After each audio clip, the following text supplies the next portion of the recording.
Glória a Deus, amém, igreja? Amém.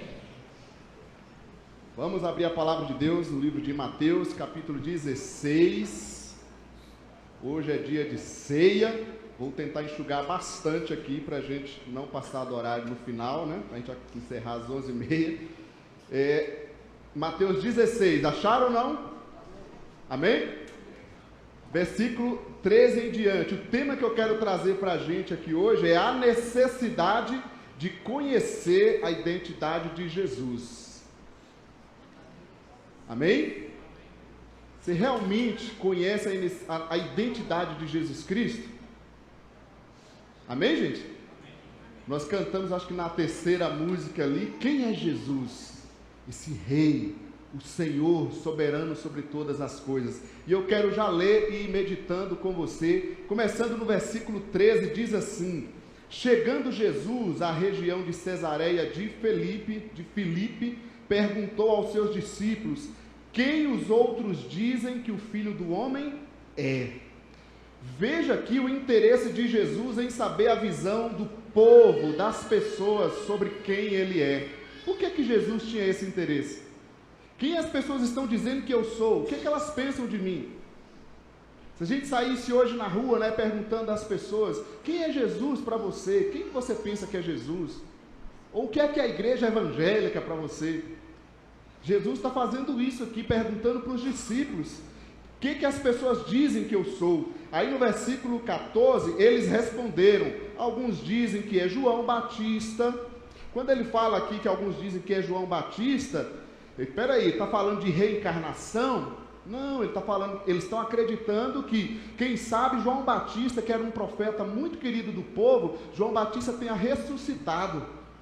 Então eles viram que João Batista foi assassinado, né? Mas eles falam: não, ele pode ser o João Batista que ressuscitou, porque ele tinha muito poder de Deus. Alguns dizem que é João Batista, outros Elias, da mesma forma um grande profeta também no Antigo Testamento, outro Elias, e ainda outro Jeremias, ou um dos profetas, algum profeta importante. E é interessante porque quando nós olhamos para a sociedade, é assim que a gente vê a visão das pessoas, né? Em muitas religiões, Jesus não é o Senhor, ele é um profeta importante. Em igrejas, até dentro do contexto, vamos dizer, evangélico, né? Dependendo do ramo dela, mas ela acredita que Jesus é um Deus menor. E assim, as pessoas vão pensando isso, elas não olham na Bíblia, ela não vê na Bíblia. E aqui o povo da época tinha essa visão: de repente é um profeta importante. Já é uma grande coisa, né? Achar que Jesus é um profeta importante. De fato ele foi um profeta importante, só que ele é muito mais que um profeta importante. Essa é a diferença. E quando a gente olha em muitas religiões, Jesus assim é uma pessoa, um profeta muito importante. E eu acho interessante quando eles dizem, alguns até pensam que é o Elias, porque a gente não sabe se ele está se referindo aqui ao Elias do Antigo Testamento, o profeta Elias, ou o Elias que haveria de vir para anunciar a vinda de Jesus. Que quem é esse Elias chamado de Elias? João Batista. Eu não coloquei ali, mas em Mateus, no capítulo seguinte, 17, versículo 12, diz: mas eu digo a vocês, Elias já veio, e eles não o reconheceram. Então quando eles falam assim: não, quem sabe ele é Elias, isso aqui chama muita atenção. O povo estava atrasado nas profecias de Deus. O Elias, ou seja, aquele que vem preparar o caminho, ainda vai vir. Só que Jesus já estava ali, e eles perdendo a oportunidade.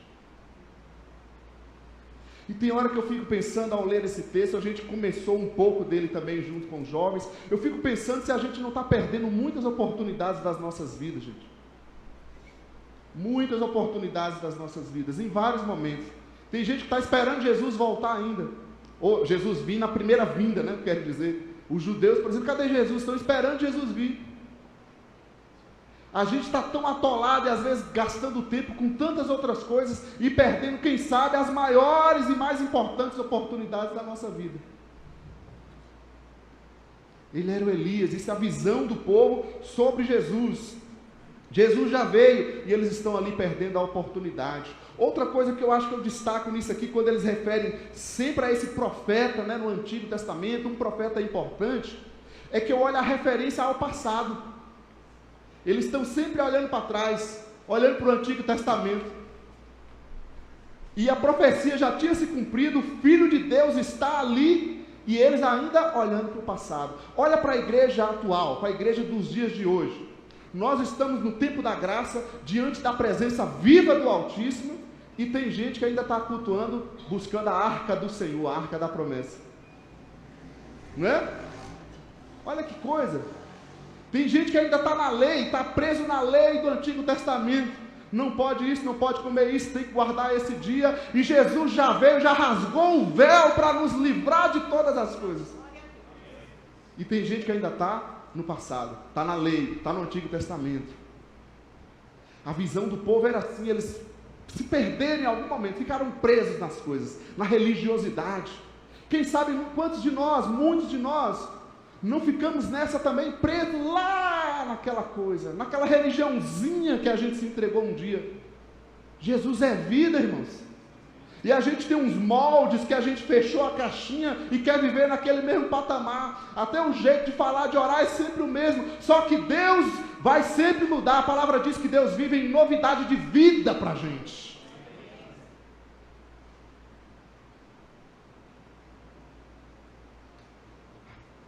O povo pensava que Jesus era apenas um profeta. E para nós? Será que a gente está colocando Jesus menor que uma tradição? Menor que Moisés? O livro de Hebreus, por exemplo, gente, é um livro inteiro fazendo comparação entre o Antigo Testamento e o Novo Testamento. Moisés e Jesus, a lei e a graça. Por quê? Porque os hebreus eram judeus convertidos, que estavam fazendo o quê? Ficando presos no Antigo Testamento, na lei. E eu fico me perguntando se a gente também não vive uma fé dessa forma, preso lá, na sombra das coisas.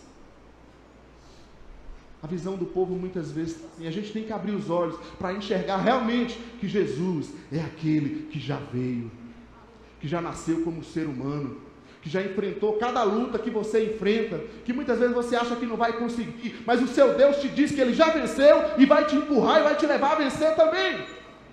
É a ótica que a gente está olhando, quem é esse Jesus para nós? É esse Deusinho que a multidão diz que é? Ou é o Senhor que a gente cantou aqui? O Senhor soberano, poderoso. Então, essa ênfase nas coisas da lei do Antigo Testamento, às vezes me assusta no meio da igreja. Até nas músicas, eu não vou dar muito detalhe aqui, mas a gente vê isso aparecendo, parece que a gente quer ficar lá, parece que lá era o mais importante. A nuvem lá no passado era mais importante, o monte lá do passado era mais importante. Há um outro texto em Hebreus que eu acho interessante, Hebreus 12, versículo 18 em diante, que ele faz uma comparação, fala, olha, vocês não chegaram lá ao monte que não se podia tocar, se referindo ao monte Sinai, vocês chegaram ao monte Sião, a igreja dos primogênitos, a Jerusalém celestial. E o povo está lá no passado, diminuindo Jesus. Parece que a presença de Jesus viva não é real, não é poderosa. Precisa ter uma arca, precisa ter um objeto, precisa ter alguma coisa. Você crê que Jesus está aqui? Ele é Deus, Ele é Senhor, Ele é poderoso. Amém, gente? Amém. O interesse de Jesus, então, em saber a visão dos discípulos. Mas também a gente vê, a partir do versículo 15, o interesse de Jesus em saber a visão dos discípulos. Falei da multidão, né, do povo, o interesse de Jesus em saber a visão da sociedade, a visão do povo, e a gente vê aqui também o interesse de Jesus em saber a visão dos seus discípulos. Agora é bem para nós. Você é discípulo de Jesus, amém? Amém. Qual é a sua visão sobre Jesus? Jesus quer saber. O que você pensa de mim? Versículo 15 diz assim, e vocês...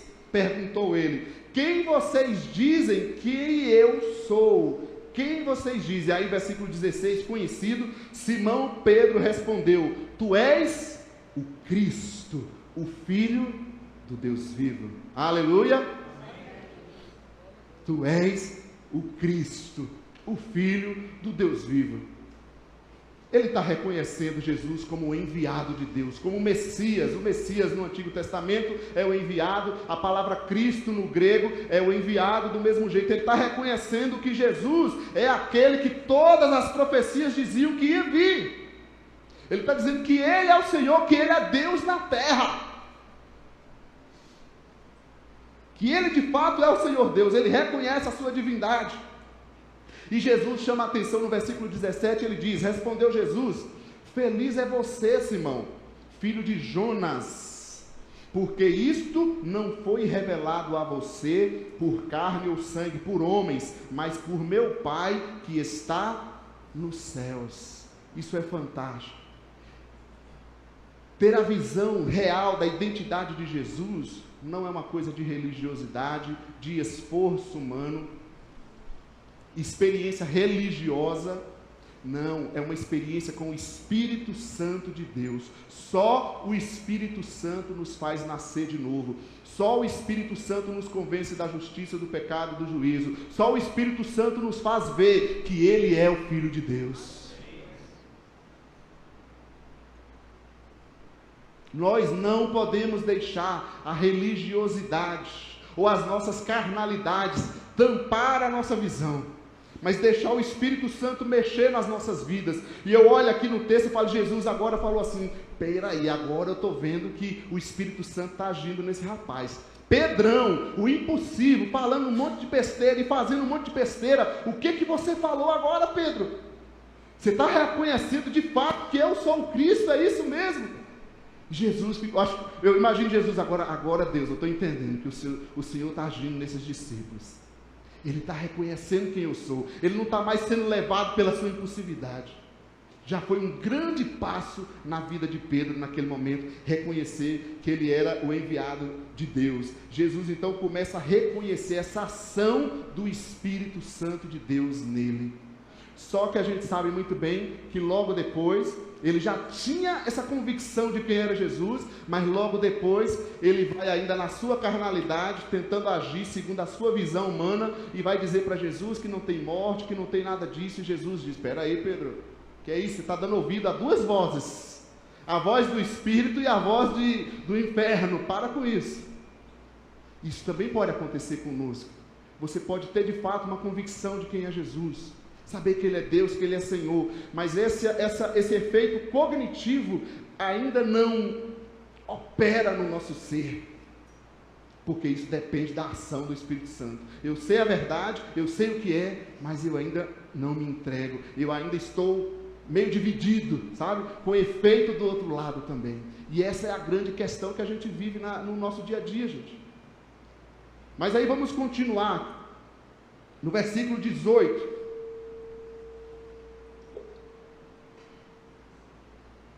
Eu digo, versículo 18, eu chamo aqui a fundação da igreja a partir da fé sobre quem Ele é. Olha a necessidade de reconhecer a identidade de Jesus. Jesus anuncia a fundação da igreja depois que eles reconhecem que Ele é o Cristo. Se não há fé em Jesus, em quem Ele é, não é igreja. É um grande clube, um grande grupo social, um grupo de amigos. Se a gente está aqui reunido não pela fé em quem é Jesus, pode ser um grupo religioso adorando qualquer outra coisa, um grupo social, um grupo de idólatras adorando os músicos aqui tocando maravilhosamente, mas não é igreja. Só é igreja quando se reconhece a fé em quem Jesus é. A fundação da igreja, o versículo 18 diz: e eu digo que você é Pedro, e sobre esta pedra edificarei a minha igreja, e as portas do Hades, do inferno ou da morte, não poderão vencê-la. Esse jogo de palavras que Jesus faz aqui, da rocha, é muito interessante. Você é Pedro, você é rocha. Fala, você está firme. Eu vejo agora que você realmente é rocha, Pedro, que você é firme, que você reconhece quem eu sou. Sobre esta rocha, aí ele vai agora pegar a palavra, e sobre esta pedra, a sua resposta de fé, eu vou edificar a minha igreja. Olha o trocadilho. Tu és o Cristo. Pedro, eu vejo que você é rocha. Eu vejo que você está firme. Eu vejo que o Espírito Santo realmente abriu teus olhos espirituais. E sobre esta rocha, a sua resposta, não Pedro como pessoa, né? Mas a sua resposta de fé, sobre essa fé, a igreja será edificada. Tem hora que a gente lê assim, mas parece estranho. Mas repara, gente. Vamos, só um exemplo. Volta lá em Abraão. Lembram de Abraão? Amém? Chamado de pai da fé. Abraão foi justificado pelas obras ou pela fé? Hã? Ah, ok. Achei que ficou com dúvida aí. Entendeu? O relacionamento com Deus em Abraão foi a partir da fé. A igreja é fundada a partir da fé. Não existe igreja se não há fé. E aqui eu fico me perguntando, nós cremos assim como Pedro? Eu creio que Jesus é o Senhor, é o Salvador, é o Deus Todo-Poderoso. Amém? Você crê nisso? Mas essa resposta, ela não pode ser apenas com as nossas palavras, ou mesmo de uma convicção cognitiva, porque a gente vê, pelo menos 2 momentos em Pedro, ele já tinha reconhecido a sua visão sobre a identidade de Jesus. No entanto, ele ainda era dominado pela sua carnalidade, pelo mundo, que quando Jesus começou a aprofundar no Evangelho, falando da necessidade da sua morte, ele queria bater em Jesus, queria parar tudo, e Jesus reconheceu que aquilo era maligno na sua vida, e diz: afasta de mim, Satanás. Lembram disso? Então a influência em Pedro, ele tinha a convicção, mas até aquele momento ele estava mais dominado pelo maligno do que ainda pelo Espírito. E talvez isso explica porque você aí, eu aqui, muitos de nós, temos a convicção em Jesus, sabemos que Ele é Senhor, mas ainda somos dominados por tantas coisas, pelo dinheiro, pelo sexo, fora dos padrões de Deus, pelos emocionalismo, pelos desejos, pelas coisas, pelos bens, que mais? Pelo ódio, não é? Pela raiva. Por que essas coisas nos dominam? Mesmo a gente já reconhecendo quem Jesus é, porque a gente reconhece quem Jesus é, mas a gente ainda não é controlado pelo Espírito Santo. Mas esse mesmo Pedro, que já entrou nesse processo de reconhecer a identidade de Jesus, lá na frente, quando ele recebe o Espírito, que ele é realmente impactado e dirigido pelo Espírito Santo, ele muda de vida.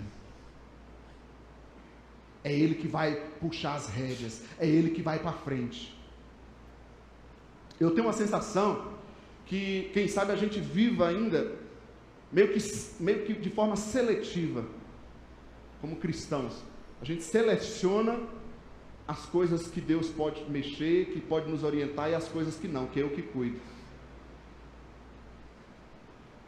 Tipo assim, Deus está aqui, bem, Deus, minha saúde eu entrego ao Senhor, eu quero que o Senhor me cura sempre, nunca me deixe adoecer, meu casamento, eu quero que o Senhor trabalhe na vida dos meus filhos, que eles se convertam, que meu esposo, minha esposa, sempre seja um bom marido, uma boa esposa, ok? Agora, assim, esse sentimento aqui que eu sinto de, sei lá, falta de perdão, deixa aqui, Senhor, eu não consigo e eu não quero falar sobre isso. Aí a gente fecha a porta. Esse orgulho que eu tenho aqui, não, deixa aqui, Senhor, eu não consigo. O Senhor sabe, né, a carne é fraca. Entende? Nós criamos uma coisa onde a gente quer dizer que Ele é o Senhor, mas ao mesmo tempo a gente não entrega tudo, é em parte. E isso é o que Pedro ainda vivia naquele momento. Tu és o Cristo, mas ao mesmo tempo ele não pode morrer. Amém, gente? A fundação da igreja é sobre a resposta de Pedro, sobre a fé, sobre a sua fé. E isso é impactante para nós. Continuando o texto, no versículo 19 em diante, a gente vê também a autoridade espiritual dada aos que creem em quem Ele é. Nosso tema é a necessidade de reconhecer a identidade, ou a verdadeira identidade de Jesus.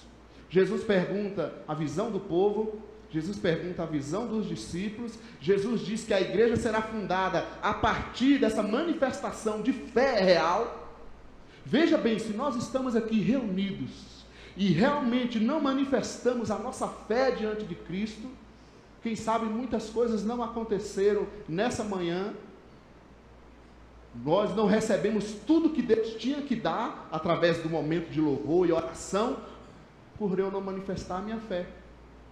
Quem sabe na minha vida até hoje eu ainda não recebi, ou não desfrutei, ou não cresci em certas coisas na minha vida, porque a minha fé está limitada nisso. Eu digo, ele é o Cristo, será? Eu não sei se o Senhor é Senhor mesmo. Sabe por quê? Porque eu ouvi que o Senhor curava, que o Senhor mesmo ontem, hoje, amanhã, e meu parente faleceu naquela doença, o Senhor não curou. Tem muita gente que na conversa mais íntima, a gente nota que a gente pode até de boca para fora, tá, ou de uma forma mais geral, a gente está afirmando que Jesus é o Senhor, mas o sentimento que passa, que eu ouço às vezes nas pessoas, é que assim, eu não acredito que Ele seja esse Senhor mesmo, Deus não está operando hoje. Ou então assim, quem sabe a igreja, que é uma crise que a gente vê na igreja também, hoje em dia não acontece mais porque, quem sabe, a igreja não se santifica, não faz, é só na igreja do apóstolo que faz, essas coisas assim, e é um grande engano, é a dificuldade, na verdade, de entrega a Cristo como Senhor, de aceitar, inclusive, o momento de dor, de luto. Inclusive, Pedro morreu como? Diz a história, não está na Bíblia, ele se entregou para ser crucificado. Percebe a diferença? Aquele Pedro medroso lá, mas que já reconhecia quem Jesus era, quando ele diz, não, está aqui, realmente, quando ele é tocado e cheio, e impactado pelo Espírito Santo, ele vai com tudo, e está pronto para morrer, está pronto para enfrentar as doenças, está pronto para enfrentar as dificuldades. Então eu não posso criar dúvidas sobre quem Ele é, a partir de circunstâncias. Amém, gente? Está entendendo?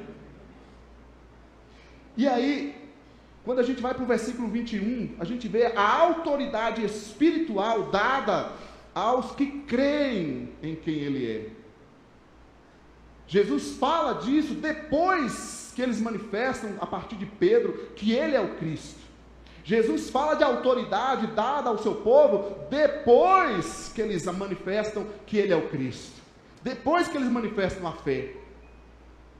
Versículo 19, eu darei a vocês as chaves do reino, o que você ligar na terra terá sido ligado no céu, e o que você desligar na terra terá sido desligado nos céus. Versículo 20, então advertiu a seus discípulos que não contassem a ninguém que ele era o Cristo. 21, desde aquele momento Jesus, olha agora, depois que os discípulos manifestam a sua fé, aí Jesus começa, desde aquele momento Jesus começou a explicar aos seus discípulos, ele vai aprofundando agora no Evangelho, a explicar aos seus discípulos que era necessário que ele fosse para Jerusalém e sofresse muitas coisas nas mãos dos líderes religiosos, dos chefes, dos sacerdotes e dos mestres da lei, e fosse morto e ressuscitasse no terceiro dia. A autoridade espiritual, Jesus fala aqui de chaves, de ligar e desligar. A autoridade espiritual aqui, irmãos, é como ele está dizendo, nessa fé de vocês, eu dou a autoridade a vocês para abrir as portas da salvação. Pregue o Evangelho. Onde vocês chegarem, vocês vão abrir a porta da salvação na vida das pessoas. A autoridade espiritual no sentido de disciplina, de dizer ao povo o que é e o que não é, a ética, a moral cristã, a vida de fé com Deus. Agora você já pensou nisso? Que Jesus está dizendo assim, você crê em mim? Você crê em mim? Então eu dou autoridade a você, a pregar o Evangelho. Vá, o que você ligar está ligado, abra as portas da salvação. Eu não sei se você já pensou dessa forma, que a salvação da vida das pessoas, Ele entregou a vocês, está na mão de vocês. Fale disso, compartilhe isso. Você é o instrumento, você é Deus na terra, você é esse instrumento para compartilhar este Evangelho, para mostrar Jesus nas pessoas. E aí tem muito cristão que, quem sabe, ainda não recebeu essa autoridade espiritual. Ele já diz que manifesta a fé, vai falar de alguém, eu não consigo, não sei, não tenho vergonha. Mas o poder dele não venceu a nossa timidez? Eu entendo que temos personalidades diferentes, mas a autoridade tem que ser a mesma. Ah, mas eu não me relaciono com ninguém não crente. Então você não está vivendo a autoridade espiritual. Porque Jesus não nos fez para viver só entre os cristãos. Jesus nos fez para nos relacionar com os não cristãos. Para ligar, para abrir as portas da salvação. Eu dou as chaves do reino nas suas mãos. Mas quem sabe nós não fazemos isso também, porque estamos atolados nos nossos próprios pecados, nos nossos próprios erros, e a gente fica ali fragilizados, sempre martirizando. Querido, você entende que você tem autoridade espiritual em Cristo Jesus? Espera aí, então a autoridade espiritual eu posso pecar à vontade, viver de qualquer jeito? Não, claro que não. Quem reconhece Jesus, quem crê que Jesus é o Senhor, é o que a gente viu no ponto anterior, quem acredita que Jesus é o Senhor, se faz servo diante dele. Então eu vou viver e eu vou fazer conforme Ele manda em sua palavra, não mais conforme o meu ego, o meu orgulho. Está claro ou está escuro, irmãos? Eu não posso mais viver conforme o meu ego, conforme a minha personalidade, conforme a minha raiva, conforme os meus desejos, conforme a minha visão, porque Jesus tem o melhor para mim. Então ele fala das chaves, ligar e desligar, dando autoridade para pregar o Evangelho. O ano está terminando, estamos no mês de dezembro, geralmente a gente fala de Jesus, lembrando disso. E sabe, esse ano, a gente não usou tanto essa autoridade que Jesus nos deu. Não usamos essa autoridade que Jesus nos deu. Aí no versículo 21, como eu já disse, desde aquele momento Jesus começa então a falar da cruz, mostrando a ele que o caminho é um caminho de entrega. E isso aqui, somente esses dois aspectos é importante, porque Jesus vem dar autoridade a ele a partir do momento que eles reconhecem, que eles manifestam a fé. Eu me preocupo muito, irmãos, e já falei isso muitas vezes, com esse nosso molde, né, das igrejas em geral, vou falar mais de nós, onde nós recebemos a autoridade, vamos dizer assim, o ministério, o cargo, antes da fé. A gente tem o serviço antes do compromisso. Os crentes vivendo de escala, vir no culto, vir participar de atividade, quando a gente vai fazer algo. Jesus só dá autoridade depois que eles manifestam fé, entrega total. A meu ver, pessoas cristãs que não conseguem ainda, pela sua rotina de vida, congregar normalmente, ela não deveria servir em nenhuma atividade. Porque se ele não conseguiu colocar em ordem ainda a rotina dele, ele não deveria fazer, ele não pode receber autoridade para uma coisa que ele não tem ainda capacidade. Jesus só dá autoridade depois que eles manifestam a fé deles. Que nós possamos também repensar neste aspecto da nossa autoridade espiritual. E ele diz, olha, a partir daquele momento, Jesus começa a falar da sua morte. O caminho de Jesus é um caminho de entrega. É um caminho de entrega. Eu tenho que me submeter uns aos outros. Isso é igreja, irmãos. Você não gosta de alguém aqui? Então não ceia. Aliás, nem vem no culto. A gente fala, não pode cear, não. Você não pode cultuar a Deus. Porque não pode se amar a Deus que não vê e odiar o irmão que vê. Verdade ou mentira? Não, mas eu entendo que está errado, eu quero mudança. Então se entrega a Jesus. Isso é entrega. Não é que a gente não tenha imperfeições. Entrega é nos entregar completamente nas mãos dele, querendo mudança, deixando ele fazer o que quer. Deixando ele mudar. Que a gente possa se esvaziar nessa manhã.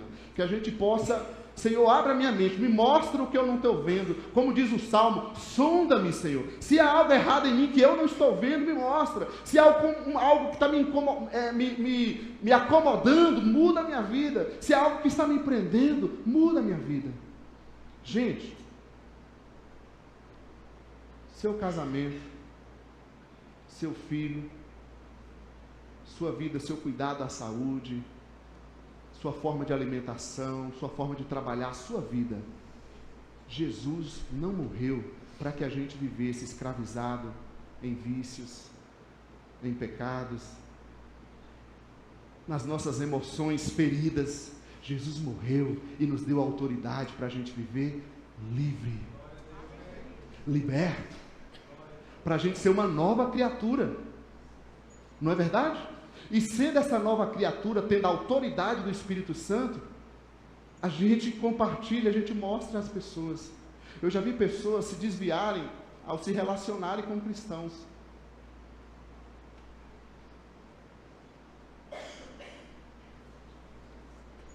Então nós precisamos sair daqui nessa noite, olhando para a gente, para aquilo que a gente tem de vida e dizendo, eu quero viver com base na autoridade que eu tenho em Cristo Jesus. Não com base nas minhas carnalidades, não com base nas minhas imperfeições. Eu tenho que reconhecer que eu sou esse Filho de Deus. Se Ele é esse Senhor que nós cantamos aqui, Ele é o soberano, Ele é o todo-poderoso, eu me coloco, eu me entrego, eu quero ser servo dEle, eu quero viver a vontade dEle a cada dia da minha vida, na minha família, no meu casamento, no meu trabalho, na minha vida ministerial. Eu quero viver fundamentado na autoridade que eu tenho em Cristo Jesus. Amém, irmãos? Amém. Não há luta, não há pecado, não há circunstância, não há diabo que possa dominar a nossa vida, porque Jesus veio para destruir as obras do diabo, e Ele fez a parte dele. Amém? Amém. Podemos cear nessa manhã então, convidar os diáconos, os músicos aqui, se puderem, quem sabe a gente possa cantar aquela terceira canção novamente, e receber o pão e o cálice, que é o símbolo do sacrifício de Jesus, revelando a sua verdadeira identidade. Você crê realmente, poderosamente, que Jesus é o Senhor? E eu realmente estou me entregando, já me entreguei na minha conversão inicial, mas estou me entregando a cada dia a deixar Ele me guiar, a deixar Ele ser Senhor sobre a minha vida em todas as áreas. Você não pode se submeter à sua carnalidade, aos seus problemas emocionais, às circunstâncias, porque você é de Jesus. Ele te comprou.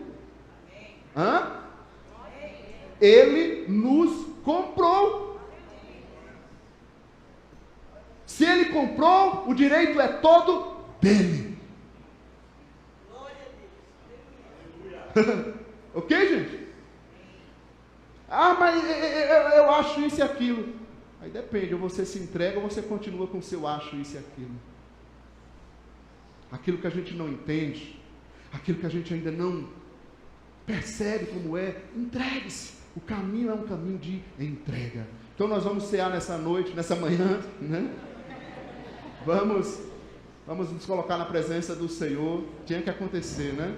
Chega os diáconos aqui à frente, vamos dar as mãos. Dê a mão à pessoa do seu lado, querido. Você vai receber o pão e o cálice. Mas eu queria que você mantivesse a sua mente nisso que Jesus falou aqui com os discípulos. Ele é o Senhor. Ele nos dá autoridade espiritual a partir do momento que a gente manifesta a nossa fé. Não podemos viver fundamentados no nosso humanismo, nas nossas imperfeições, nas nossas circunstâncias. Ou eu vivo na autoridade espiritual que eu tenho em Jesus, ou vou ficar dando lugar ao diabo como Pedro deu.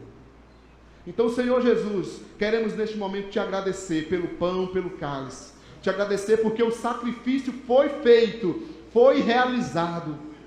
E nessa manhã nós manifestamos a nossa fé. Dizemos como Pedro que Tu és o Cristo, o enviado de Deus, o único Senhor e Salvador. E queremos entregar a nossa vida totalmente nas Tuas mãos nessa manhã, Senhor. Queremos dizer ao Senhor que muda a nossa vida.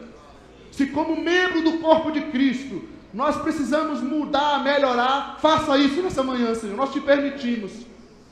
Se as nossas emoções precisam ser melhoradas e mudadas, se a nossa forma de vida de casamento, se a nossa vida como pais, como profissional, Senhor, nós queremos te dar a permissão. E queremos dizer, nós vamos melhorar, e nós vamos te obedecer nessa manhã. Nós vamos também sair daqui nessa manhã com autoridade espiritual, para enfrentar o pecado, e para levar o Evangelho a cada pessoa ao nosso redor, em nome de Jesus. Amém.